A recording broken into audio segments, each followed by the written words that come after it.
Aixeca la mà si tu també dubtes amb si s'avança o s'endarrereix el rellotge, perquè aquest diumenge, per si no ho sabies, tornem a l'horari d'estiu. Però continua sent essencial que fem aquest canvi avui dia? De fet, el canvi d'horari va començar fa més d'un segle amb la proposta de poder aprofitar la llum solar i estalviar energia. Però realment aquest estalvi avui dia ja s'ha vist que és mínim.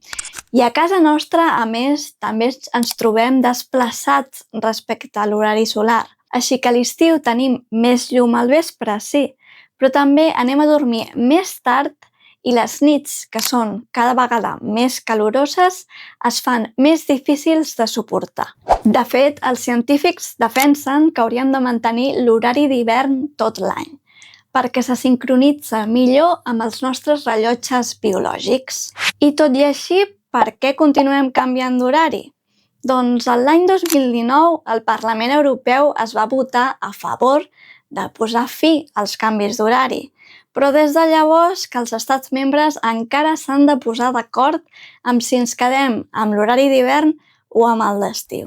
Mentrestant, el que sí està assegurat és que aquest diumenge a les 2 seran les 3 i dormirem una hora menys.